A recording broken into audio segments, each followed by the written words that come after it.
Alhamdulillah alladzi hadana lihada wa ma kunna linahtadiya laula an hadanallah. Segala puji bagi Allah Jalla Jalaluh yang telah memberikan hidayahnya kepada kita. Yang kalau bukan karena hidayah yang Allah berikan kepada kita, maka kita tidak akan pernah berada di atas petunjuk itu. Allah Azza wa Jalla mengatakan dalam sebuah hadis qudsi, "Ya ibadi kullukum dhal illa man hadaitu." Wahai hamba-hambaku, kata Allah, kalian semua tersesat kecuali orang yang aku kasih hidayah, kata Allah. Fastahduni ahdikum. Mintalah kalian hidayah kepadaku, pasti aku kasih, kata. Antum merasakan tatkala antum banyak membaca ya muqallibal qulub tsabbit qalbi ala dinik. Ya musarrifal qulub sarrif qulubana ala ta'atik. Antum membaca Rabbana la tuzigh qulubana ba'da idh hadaitana wa hab lana min ladunka rahmah innaka antal wahhab. Plus yang kita baca ketika sholat, antum akan rasakan perbedaan. Karena memang Allah itu nyuruh kita minta gitu. Semoga Allah menyempurnakan hidayahnya untuk kita agar kita mati husnul khatimah. Allahumma salli wa sallim ala abdika wa rasulika sayyidina wa maulana Muhammadin wa ala alihi wa ashabihi ajma'in.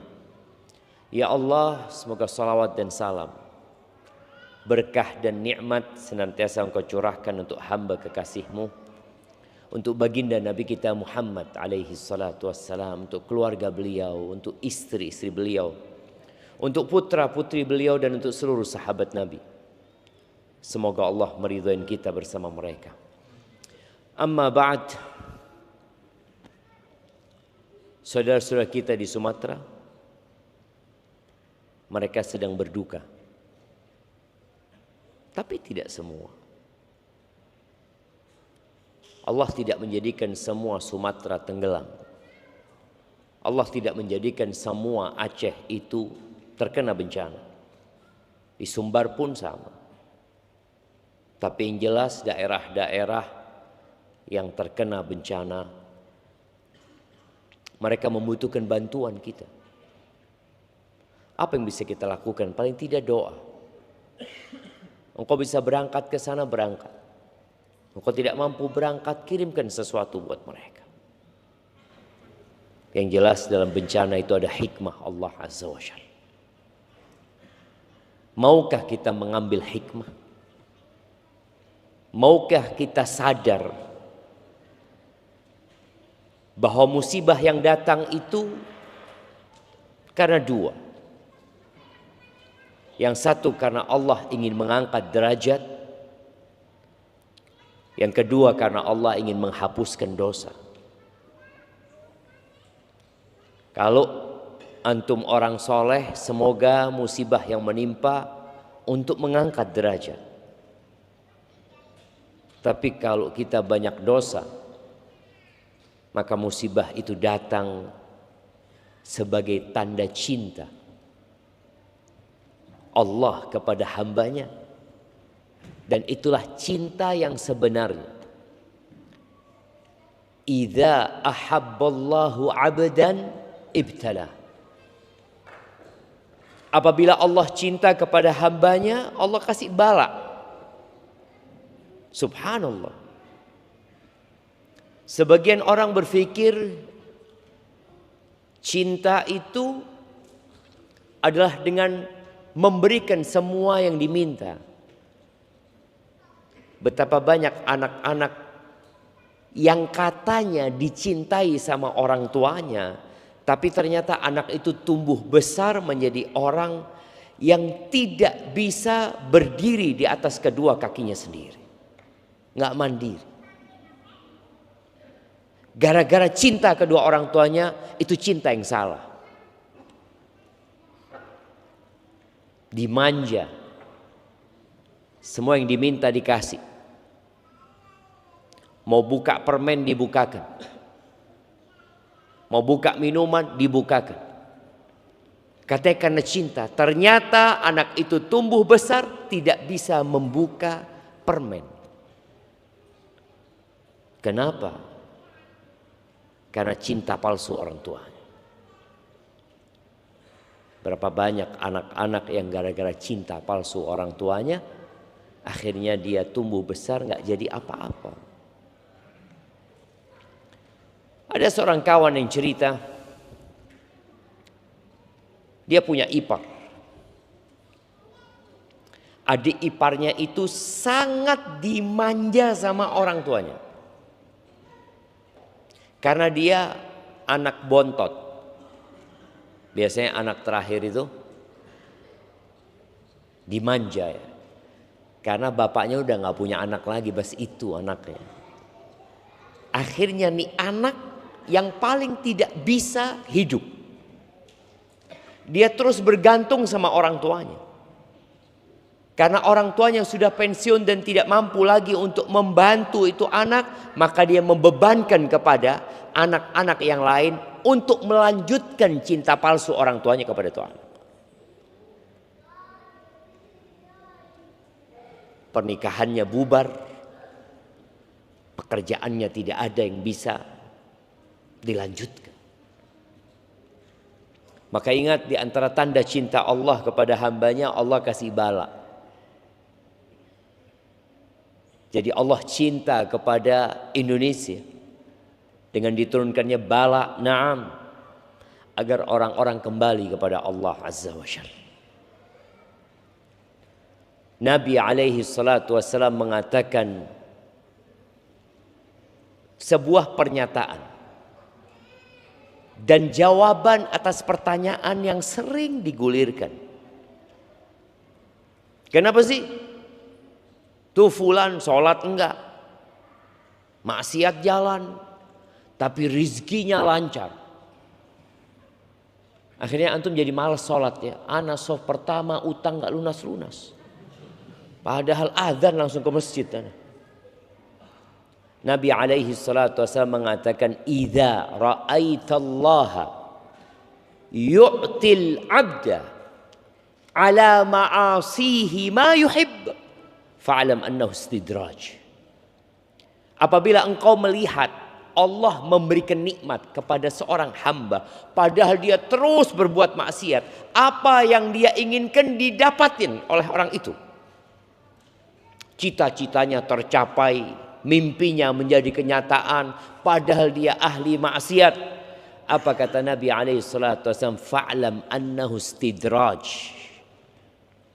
Maka ketahuilah bahwa itu adalah istidraj. Salah satu bentuk seorang hamba dibiarkan sama Allah Azza wa Jalla. Diulur terus. Kemudian Nabi alaihi salatu wasallam membaca firman Allah, falamma nasu ma dzukiru bihi fatahna alaihim abwaaba kulli syai hatta idza farihu bima utu akhadnahum baghtah fa idza hum mublisun. Ketika orang-orang itu dikasih peringatan, enggak sadar, dikasih tahu, enggak mau tahu, tetap dalam dosa-dosanya, apa yang Allah berikan? Fatahna alaihim abwaaba kulli syai. Kita bukakan segala pintu kesenangan dia. Apa yang dia inginkan didapat. Sampai tatkala dia bergembira dengan apa yang diberikan kepada mereka, akhadnahum baghtah. Kata Allah, kami cabut nyawa mereka secara tiba-tiba. Lalu mereka putus asa, mublisun, nggak bisa apa-apa. Kalau dikasih sakit masih berpikir untuk beristighfar.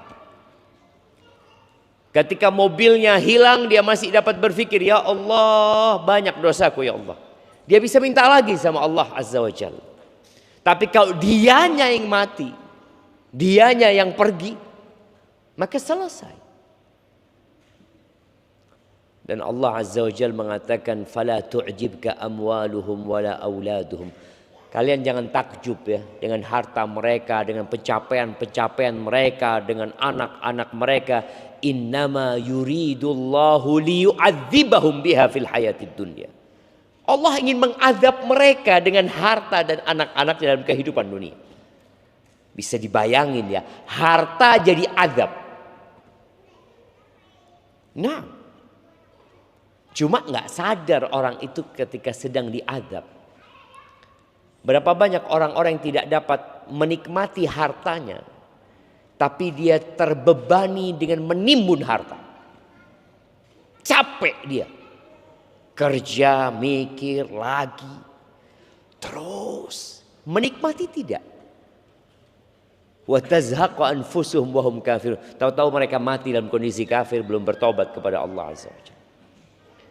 Maka semoga kita bisa faham bahwa musibah datang sebagai salah satu tanda cinta Allah yang menuntut hamba untuk kembali kepada Allah Azza wa Jalla. Makanya orang yang sabar itu kalau terkena musibah, apa yang dia katakan? Inna lillah. Sesungguhnya kami ini milik Allah. Jari-jariku ini milik Allah. Jantungku juga milik Allah. Ginjalku milik Allah. Kedua kakiku milik Allah. Rumahku. Bumi tempat kita berpijak milik Allah Azza wa Jalla. Wa inna ilaihi raji'un. Kita akan kembali kepada Allah Azza wa Jalla. Dan kita sudah melihat mbah-mbah kita, nenek moyang kita sudah kembali dan semua ditinggalkan. Maka semoga Allah membantu saudara-saudara kita yang di sana dan mengampuni dosa-dosa kita. Ada cinta kedua yang palsu. Akhir-akhir ini kita dengar perselingkuhan yang terjadi. Sebenarnya kalau nggak salah, perselingkuhan yang terjadi di Indonesia itu fenomena gunung es. Yang kalau lihat gunung es ya, gunung dari es bukan gunung. Itu yang muncul di permukaan sedikit ya. Tapi ketika kita menyelam, kita akan melihat kondisi gunung yang begitu besar. Kenapa? Karena gaya hidup, pola hidup, budaya hidup di negeri kita menjadikan perselingkuhan sesuatu yang sangat biasa. Na'udzubillah min dzalik. Tadi ana donor darah. Ana bukan mau cerita tentang donor darah. Lama ana donor darah terakhir itu kapan ya? Tadi ketika ana mau donor darah, ana itu harus menandatangani sebuah pernyataan. Yang pernyataan itu membuat ana sakit hati.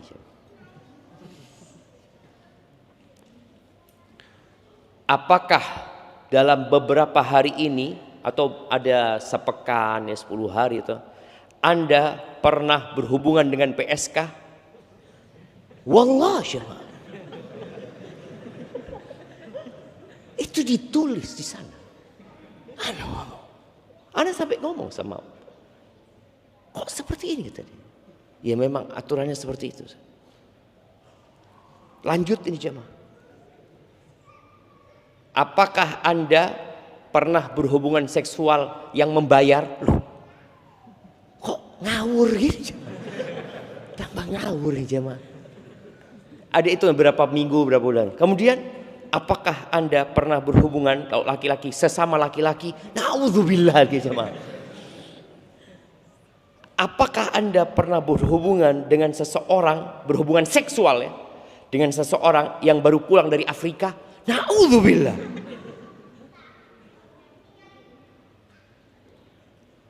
Pernyataan-pernyataan itu menunjukkan tentang realita yang terjadi di lapangan sana. Kayak gitu tuh. Dan ini menjadikan PR berat buat kita. Kalau ternyata hal yang seperti itu dianggap normal. Nggak tabu menanyakan hal itu. Ustadz ditanya aja mah. Ada ngomong, Allahu Akbar ya. Dan semua ustadz tadi yang ikut donor darah ya mencontreng itu. Tidak, seakan-akan sedang disidang ya. Kamu pernah gini? Enggak pernah saya. Ini enggak pernah saya seperti itu. Allahu Akbar jemaah. Ya. Jadi perselingkuhan itu akan dianggap biasa ketika orang jauh dari nilai-nilai agama atau tidak menjadikan agama sebagai pedoman dalam hidupnya.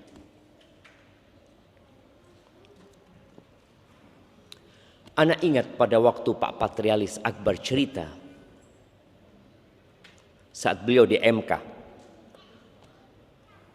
Pada saat itu sidang tentang apa saja sih yang menjadi sumber hukum HAM, hak asasi manusia. Yang jelas budaya, tradisi, apa macam-macam lah. Ketika agama itu banyak yang menolak di MK itu. Sampai beliau mengatakan, loh, emangnya kalian nggak beragama? Gitu. Kok takut agama menjadi sumber patokan hak asasi manusia? Karena mereka berpikir agama itu nanti akan membatasi. Seperti tadi, orang nggak bisa jadi PSK. Loh, memang nggak boleh. Orang nggak boleh ke PSK, loh kan hak asasi dia. Dia kan manusia, dia punya hak yang dijamin oleh undang-undang. Tapi akhirnya goal, agama menjadi salah satu rujukan HAM. Haibati fillah, kenapa sih orang selingkuh? Padahal Allah memerintahkan untuk menikah. Allah memerintahkan untuk menikah. Dan Allah ketika melarang perzinaan, Allah mengatakan Jalla Jalalu, wala taqrabuz zina, innahu kana fahishatan wa sa'a sabila. Kalian jangan mendekati zina. Mendekati saja nggak boleh. Tapi ketika bicara nikah, fankihu ma taba lakum, kalian nikahilah yang baik-baik buat kalian, yang bagus-bagus buat kalian, yang kalian sukai dari perempuan itu kalian nikahi. Masna wa thulatha wa ruba', kalian nikahi 2, 3, 4. Fa in khiftum alla ta'dilu fawahida, kalau kalian takut tidak bisa berlaku adil, satu cukup. Pada saat bicara zina, Allah mengatakan jangan mendekati. Tapi manusia diciptakan memiliki syahwat kepada wanita. Zuyina linas hubbus syahawat. Coba angkat tangan yang tidak suka sama wanita di sini. Hati-hati antum jemaah. Itu udah ditanamkan. Hubbus syahawat minan nisa. Ada di diri kita. Bagaimana menyalurkannya? Ada caranya. Bagaimana menahannya? Ada caranya. Menahannya dengan cara menundukkan pandangan. Itu ada syariatnya. Wa qul lil mu'minin yaghuddu min absarihim. Katakan kepada laki-laki yang beriman agar mereka menundukkan pandangan mereka, wa yahfadhu furujahum, dan menjaga kemaluan mereka. Karena dikatakan kullul hawaditsi mabda'uha minan nazar. Semua perkara-perkara yang besar itu awal mulanya dari apa? Mata. Dari mata turun ke hati. Iya. Betul jemaah. Dari mata turun ke hati. Maka Allah katakan jaga. Wa qul lil mu'minat. Bukan hanya laki-laki yang disuruh menjaga pandangan mata. Katakan kepada wanita-wanita yang beriman yaghdudna min absarihinna wa yahfadna furujahun. Agar mereka menundukkan pandangan mereka, sebagian pandangan mereka, dan menjaga kemaluan mereka. Ada aturannya. Taib. Ana mau nikah, tapi nggak punya fulus. Mahasiswa selalu ngomongnya kayak gitu.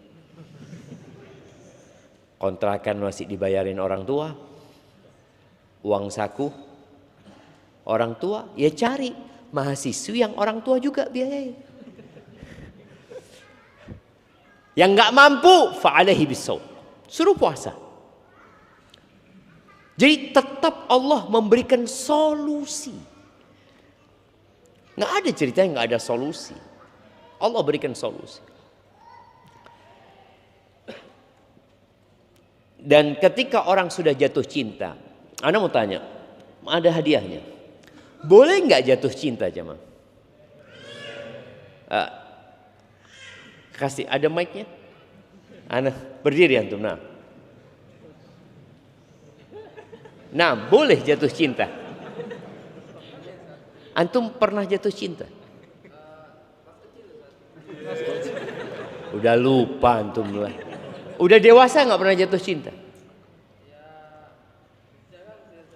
Jarang, tapi pernah berarti. Sekali kasih hadiahnya.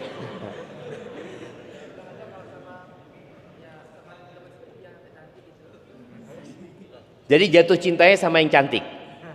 Iyalah, kalau sama yang jelek gimana antum? Jazakallah khair.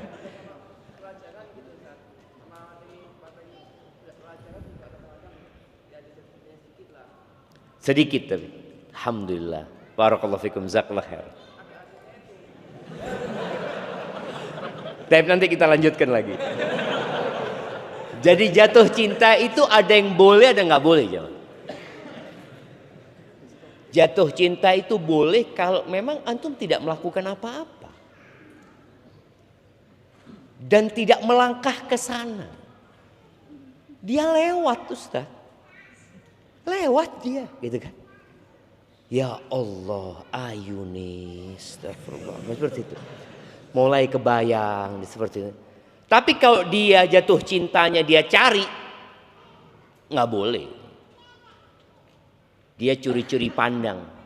Makanya ketika Nabi SAW haji wada, beliau naik onta dan membonceng Fadl bin Abbas ya. Fadl itu ngelihat ada perempuan cantik jemaah. Dan perempuan itu juga ngelihat Fadl. Fadl ini tampan jemaah. Fadl ngeliatin sama Nabi dipalingkan bukan? Kata bapaknya, kenapa kok anakku kok digitukan? Kata dia. Iya, aku ngelihat seorang pemuda melihat seorang pemudi. Aku khawatir setan masuk di antara keduanya. Iya. Jadi kalau antum cinta yang tidak disengaja, yang juga antum tidak melakukan perbuatan yang terlarang, enggak apa-apa. Ya mau gimana gitu. Tapi gimana kalau antum jatuh cinta sama istri tetangga? Anak nggak sengaja lihat dia, nggak boleh, nggak boleh. Dan disinilah ya, tetangga itu punya hak yang besar sekali dalam Islam.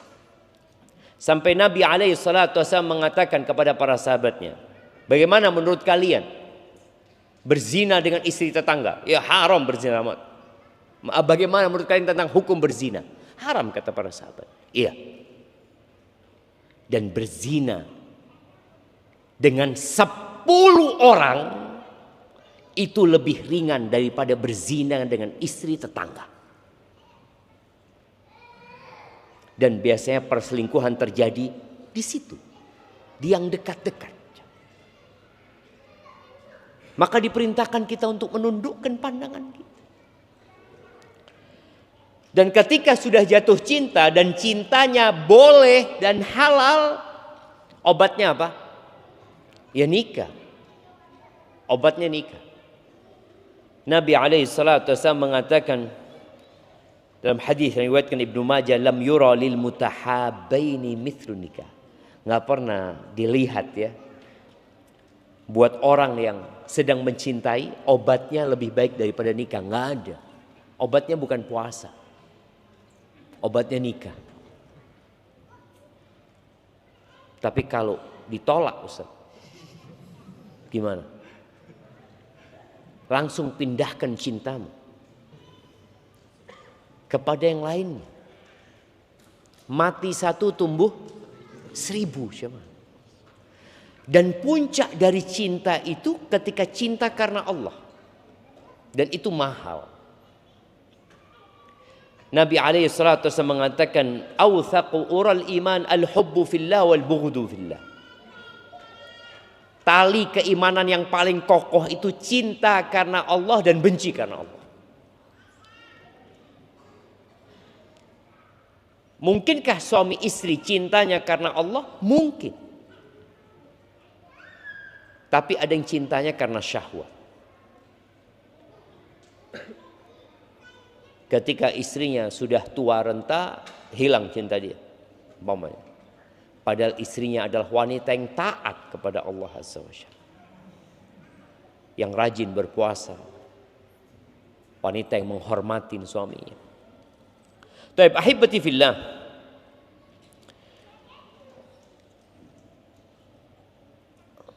Awal dari perselingkuhan itu adalah tadi pandangan mata ya. Setelah pandangan mata, fabtisamatun. Senyuman biasanya. Jadi ketika mandang, antum senyum. Dan dia senyum juga. Kalau itu terjadi, fakalamun. Maka terjadi kalam. Obrolan sudah. Fasalamun. Lalu ada salam-salaman sudah. Setelah itu, famau'idun faliqa.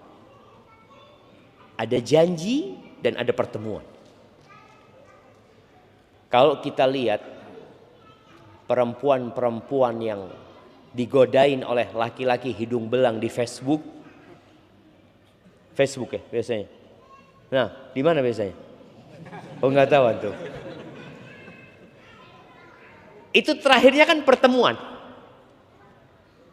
Terakhirnya pertemuan, maksudnya janjian ketemuan. Seperti itu jalurnya syaitan. Dan ada yang menjadikan agama sebagai pintu. Enggak Ustaz, ana nasihat Ustaz. Dia curhat urusan rumah tangganya. Dan ana sebagai seorang muslim, sebagai seorang ustadz, hadir menyelesaikan masalah. Masya Allah. Dan bahaya loh jemaah. Ana dapat curhatan dari perempuan-perempuan ya, yang istrinya kawan sendiri, istrinya seorang ustadz, ya semua ada masalah. Di rumah tangga Nabi SAW ada masalah. Tapi ketika antum menanggapi orang-orang yang curhat, hati-hati. Al-Hasan bin Saleh, salah satu dari ulama salaf mengatakan, inna syaitan la yaftahu lil abdi tis'atan wa tis'ina baban minal khair. Setan itu siap untuk membuka 99 pintu kebaikan, yuridu biha baban minasyarr, yang dia inginkan satu pintu kejahatan. Tapi yang dia buka 99 kebaikan. Dibukain, Masya Allah bagus. Dibuka terus. Terakhir nanti aku tangkap yang nomor 100, kata setan. Ini yang calon-calon ustadz, hati-hati itu. Karena orang merasa nyaman. Apalagi istrinya orang, kalau ada masalah, Itu akan nyaman ngomong sama antum. Apalagi antum mengatakan barakallahu fiik ya.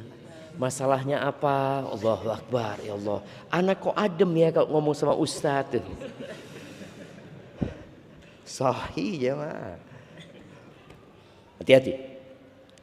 Jadi tadi akhirnya dari awalan ngobrol ya, kalau mungkin tidak terjadi pandangan mata, maka pintunya pintu obrolan. Pintunya pintu chatting. Ada sebuah pernyataan ya. Pernyataan dan pertanyaan nanti ya. Laki-laki itu kenapa sebelum nikah kok baik semua? Sedang apa? Mancing. Masya Allah. Jadi antum lihat. Jadi modelnya itu model memancing. Kayak orang mancing ikan dikasih umpan sama dia. Dia siap umpannya yang mahal gak apa-apa. Tapi ketika sudah kena digebok sama dia itu ikan jemaah. Gak urusan dia jemaah. Jadi buat ibu-ibu ya. Hati-hati sama laki-laki. Jadi memang kalau antum lihat di dunia binatang.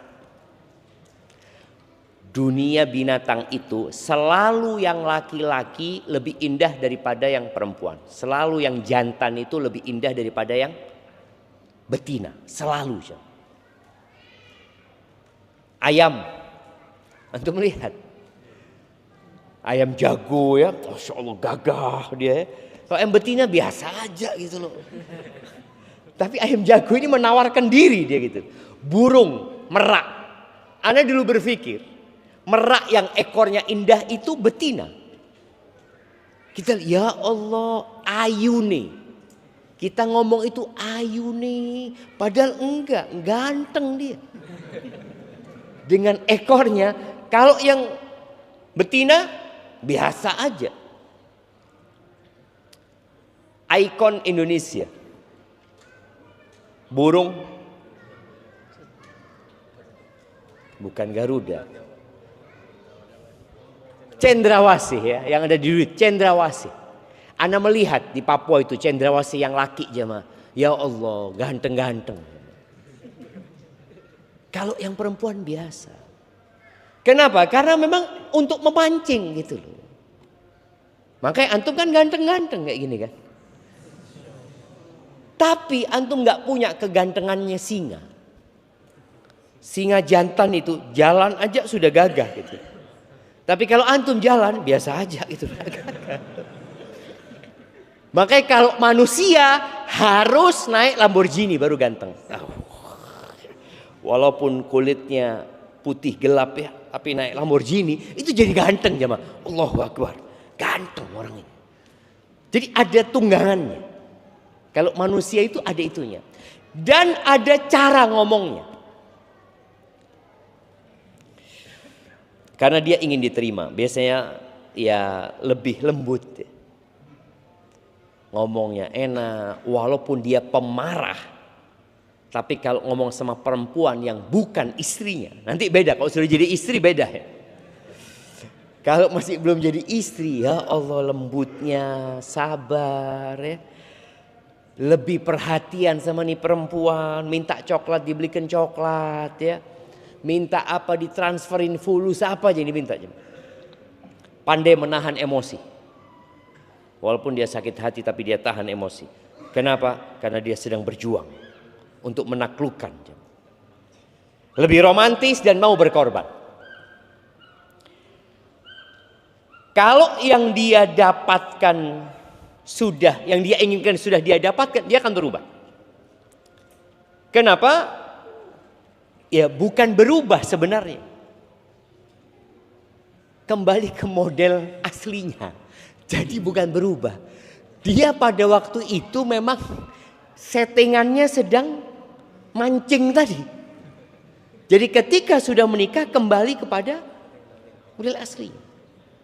Makanya dalam Islam itu nggak ada ceritanya pacaran, nggak ada ceritanya mancing, yang ada melamar, Ya sudah, ini aku gitu. Engkau mau tahu aku? Tanya sama orang.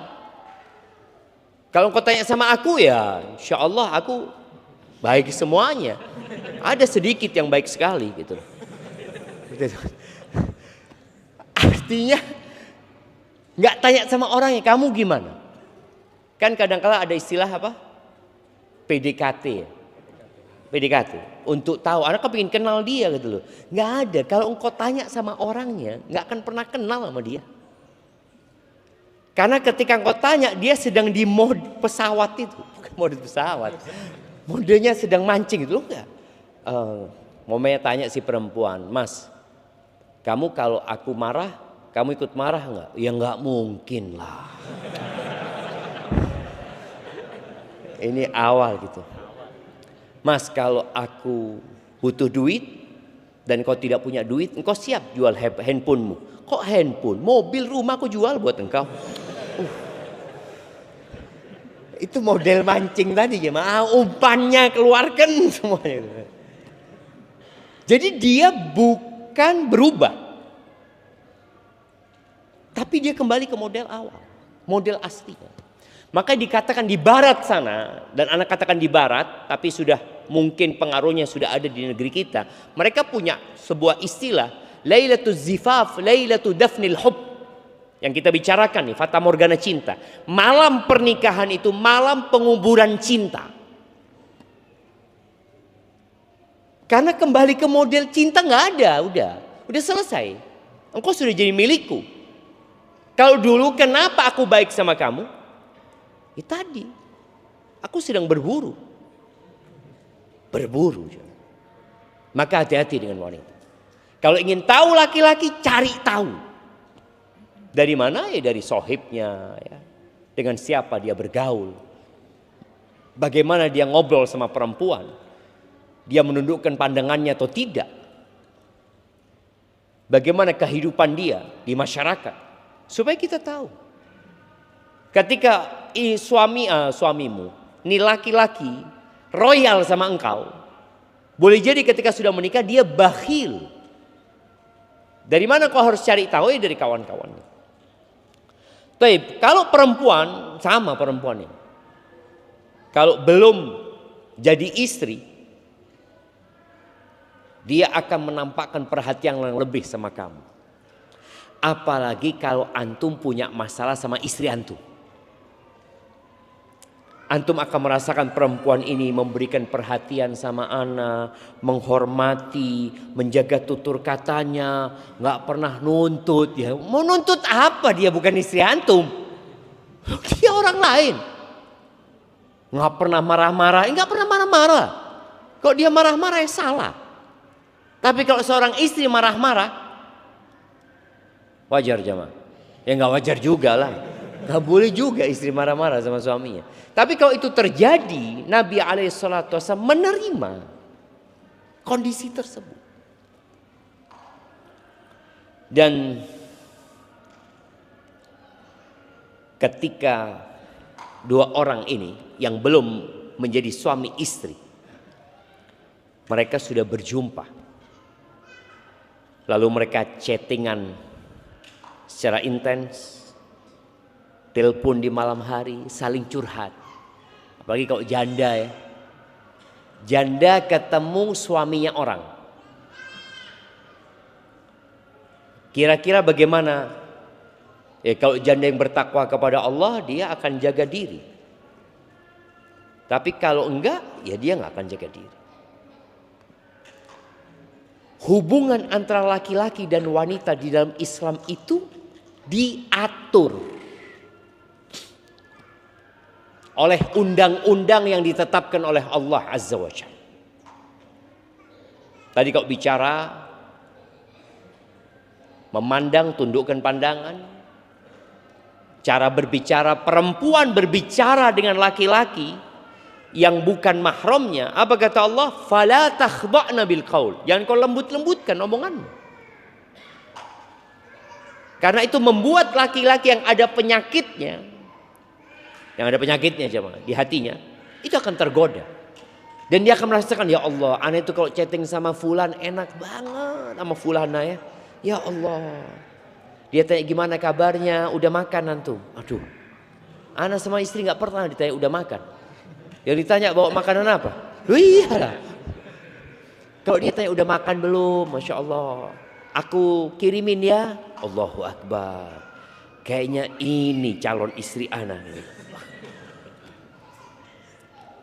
Nah, yang akhirnya nanti akan terjadi perzinaan. Taib. Ketika laki-laki sudah menikah, dia tidak perlu lagi membuktikan dirinya. Nggak perlu. Dia santai sudah. Dia akan apa adanya. Dia kurang romantis, kurang berjuang, kurang sabar, tidak selembut yang dahulu. Dan terkadang hal ini terjadi setelah bertahun-tahun. Artinya pada waktu awal pernikahan enggak, suami ana lembut Ustaz. Suami ana perhatian Ustaz. Tapi setelah punya anak 3, kok suami ana berubah. Dia mulai suka chatting sama perempuan lain. Kira-kira apa penyebabnya? Nih bapak-bapak mana yang pernah chattingan sama perempuan lain? Nah, kira-kira apa penyebabnya? Antum kok sudah merasa jenuh dan bosan sama istri antum? Kita dengarkan adzan dulu ya.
Allahumma salli wa sallim ala nabiyyina Muhammad.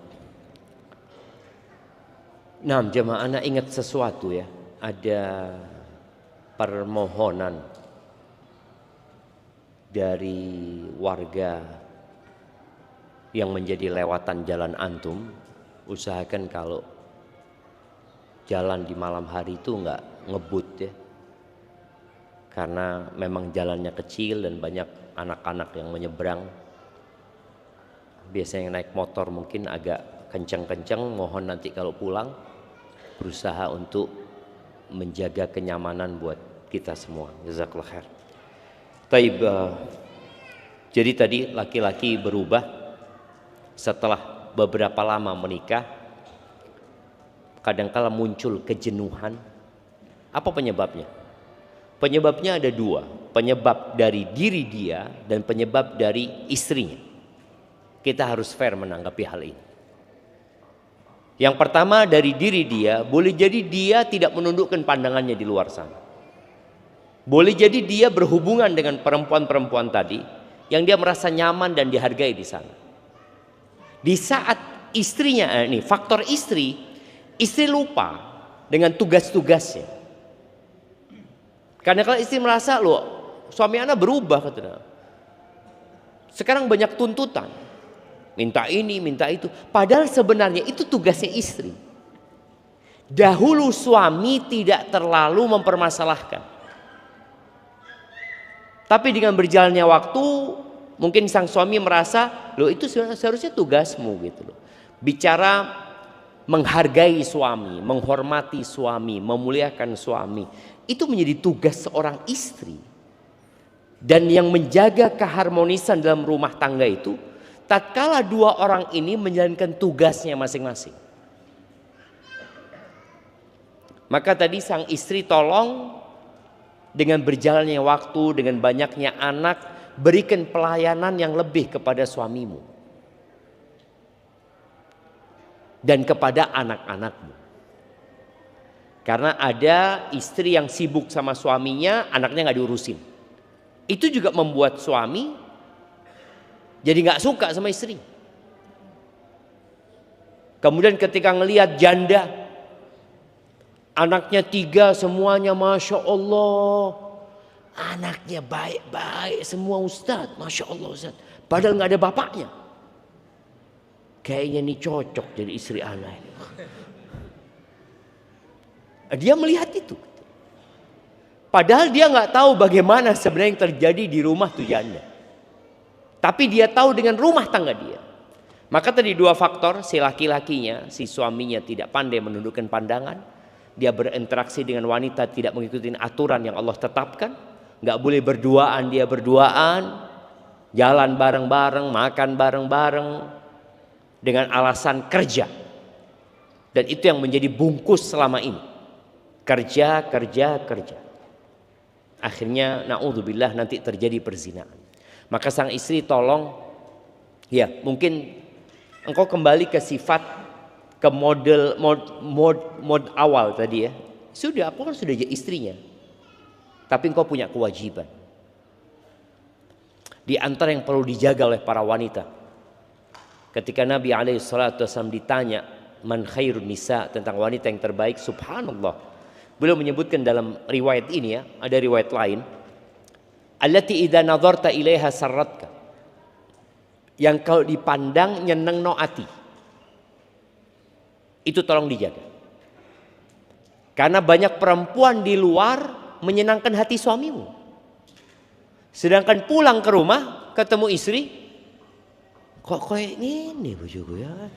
Dia tidak nundukkan pandangan sampai rumahnya istrinya tidak menyenangkan hati sang suami. Bagaimana menyenangkan hati suami? Ya luar dalam. Dia menjaga fisiknya, menjaga hatinya, ngomong sama suami yang enak ya. Jadikan suami itu merasa nyaman di rumah. Berikan keamanan emosional di rumah. Karena godaan perempuan di luar itu tadi memberikan kenyamanan, kehangatan, kelembutan, penghargaan, nggak banyak nuntut ini dan itu. Akhirnya dia pulang ke rumah, yang dia dapatkan adalah tuntutan terus. Akhirnya capek. Dan hati-hati para suami, istrimu itu juga punya hak. Istri melaksanakan tugasnya, berikan haknya.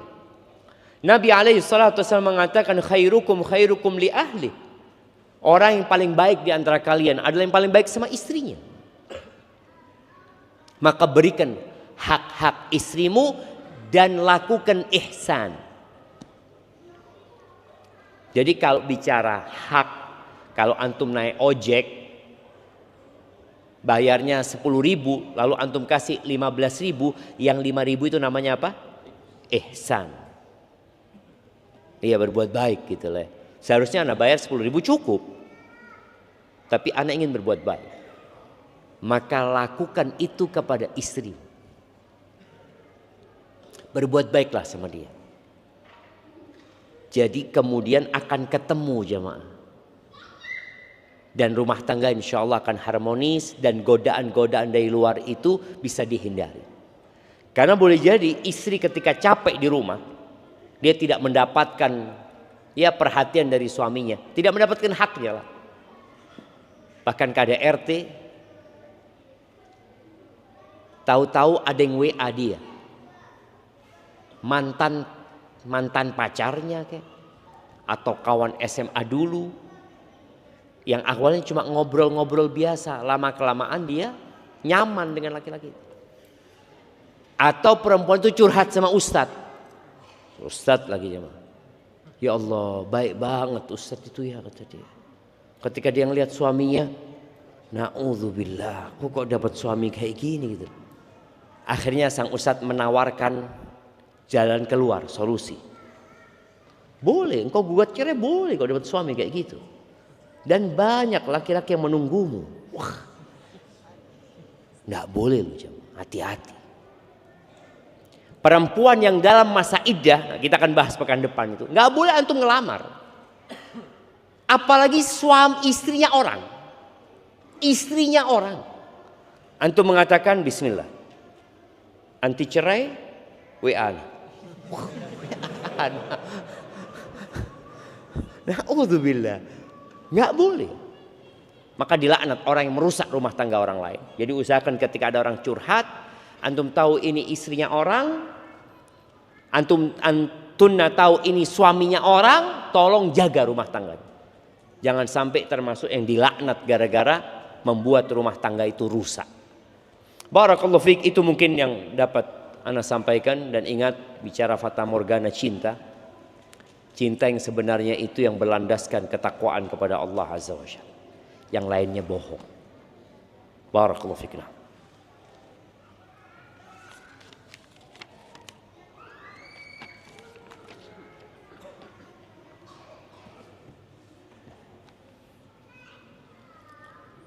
Assalamualaikum ya Ustaz, ahsanallahu ilaikum. Waalaikumsalam warahmatullahi wabarakatuh. Izin bertanya, bagaimana cara menghadapi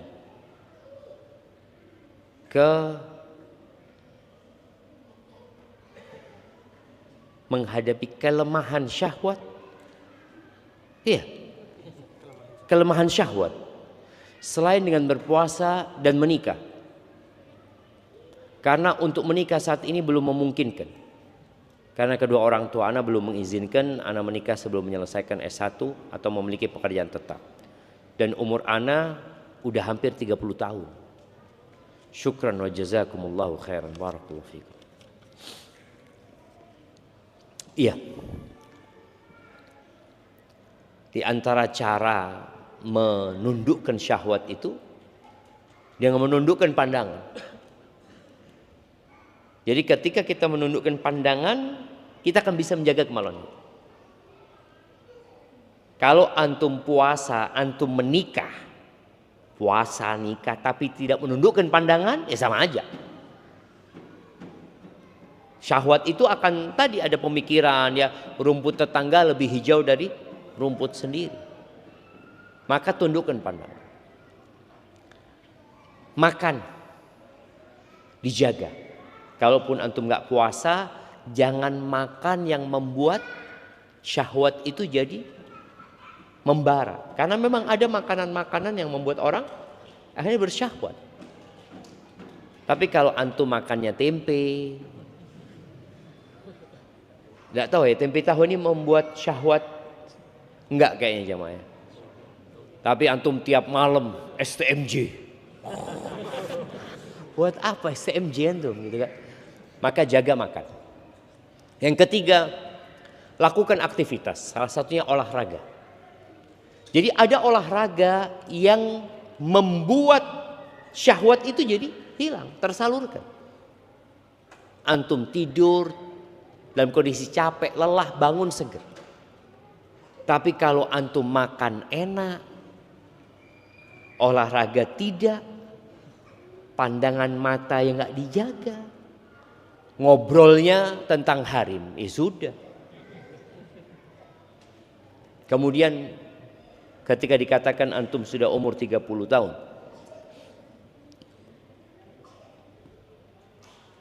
menikah itu tidak harus punya pekerjaan tetap, jemaah.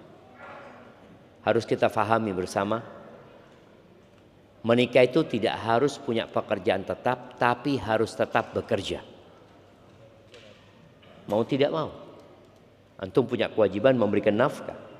Jadi harus tetap bekerja, walaupun pekerjaannya tidak tetap, nggak harus ya, man.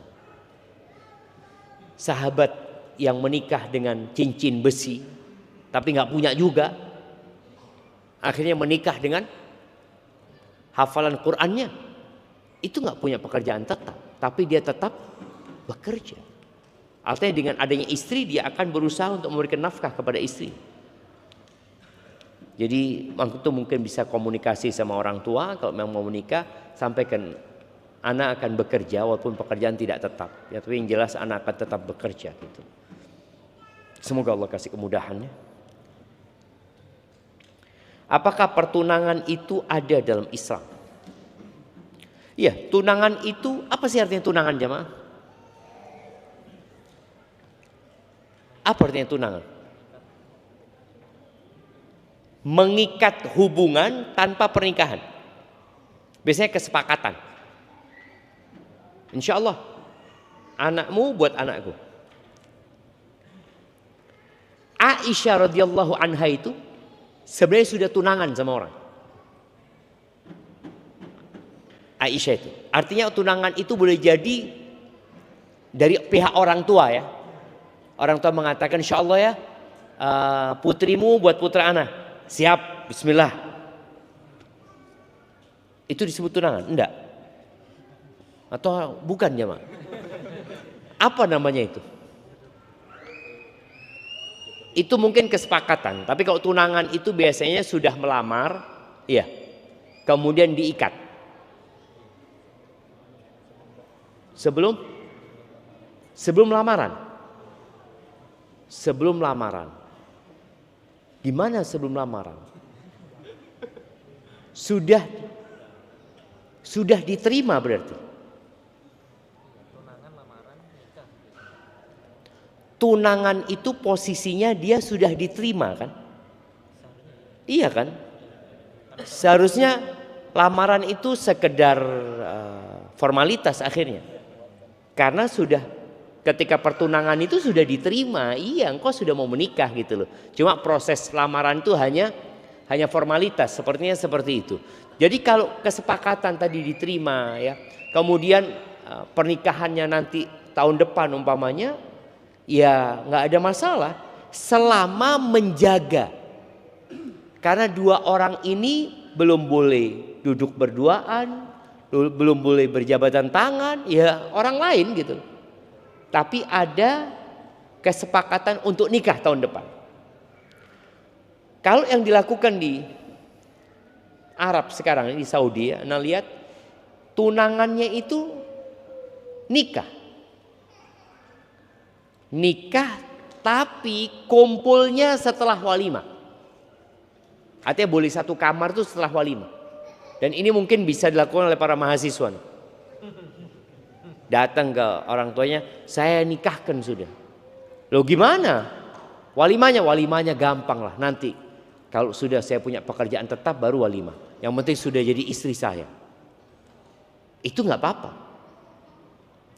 Karena walimah itu bukan syarat sahnya nikah. Jadi kalau sistem tunangannya itu dinikahkan tapi kumpulnya baru tahun depan umpamanya baru boleh satu kamar ya. Tahun depan, kalau sekarang nggak boleh. Sampai walimah baru boleh kumpul. Itu nggak ada masalah. Berarti sudah halal sebenarnya. Tapi kalau tunangan sepertinya belum halal. Maka tetap ada batasan-batasan. Taib. Bagaimana menasihati wanita, istri teman? Anak kayaknya perlu minum dulu kalau istri teman ini jemaah. Bismillah.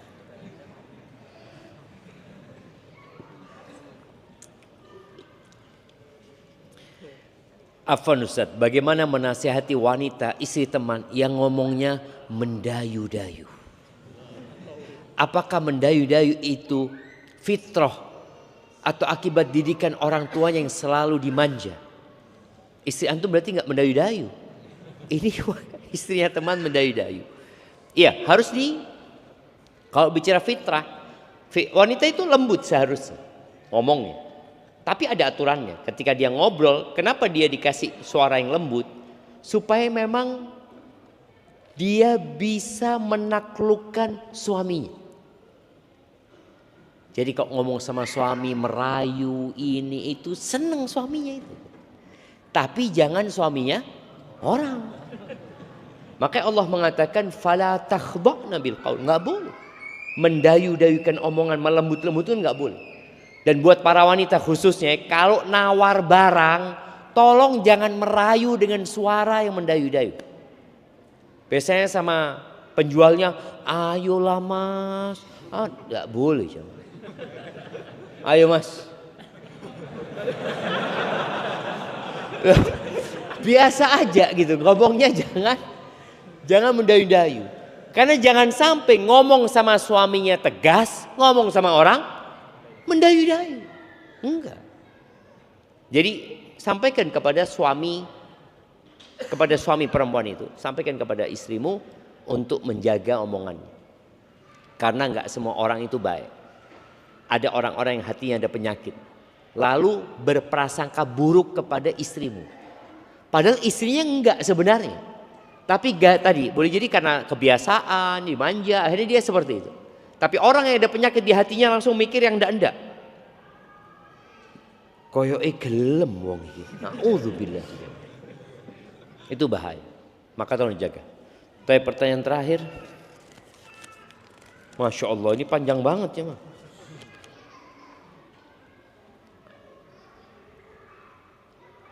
Assalamualaikum Ustaz. Saya dan istri mendapat amanah sebuah rumah yang oleh ibu mertua dibeli untuk aset investasi di tahun 2019. Sejak 2022 oleh mertua diminta menjual. Sampai sekarang belum laku.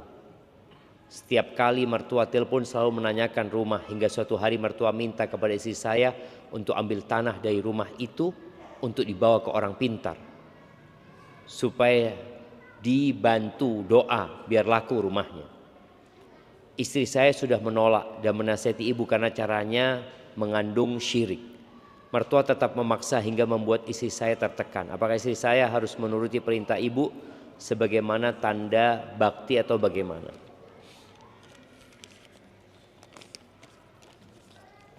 Mau diapakan tanahnya itu? Ya, kalau doa nggak apa-apa, minta doa orang alim, nggak apa-apa. Kita minta doa orang soleh dalam agama kita disyariatkan. Cuma kalau tadi dengan media tanah itu, wallahu a'lam, apa sebenarnya yang hendak dilakukan dengan tanah tersebut? Maka yang perlu dikatakan, ibu nggak ada masalah. Ibu mau minta doa orang alim, ustadz yang baik. Tapi kalau untuk tanahnya yang didoakan, masalahnya yang mau dijual bukan tanahnya, tapi lingkungannya itu. Rasul sallallahu alaihi wasallam ketika Salman Al-Farisi itu harus membayar dengan menanam 300 pohon kurma dan harus hidup. Itu Nabi SAW datang menanamkan dan semuanya hidup. Artinya yaitu berkahnya Rasul sallallahu alaihi wasallam. Ketika kita minta orang alim itu mendoakan, ya sudah minta dia untuk mendoakan tanpa harus tadi membawa tanahnya. Kecuali kalau kita minta sesuatu model tadi, kita mau nanam sesuatu, mohon didoakanlah untuk ditanam umpamanya pohon tersebut supaya berkah umpamanya. Mungkin yang seperti itu nggak masalah. Tapi kalau dia membawa tanah itu lalu nanti dibacai macam-macam ya, lalu tanah itu dibalikin, disebarkan nanti ya, sepertinya cara yang seperti itu bukan cara yang sesuai dengan syariat. Wallahu a'lam bishawab ya. Jadi buat orang-orang yang punya rumah, punya tanah nggak laku-laku, doanya dikencengin. Minta sama Allah Azza wa Jal, tapi jangan sampai mengambil cara-cara yang tidak sesuai dengan syariat. Assalamualaikum. Afwan Ustaz, untuk yang pertama mungkin tidak dibaca keras. Afwan. Terkait pertanyaan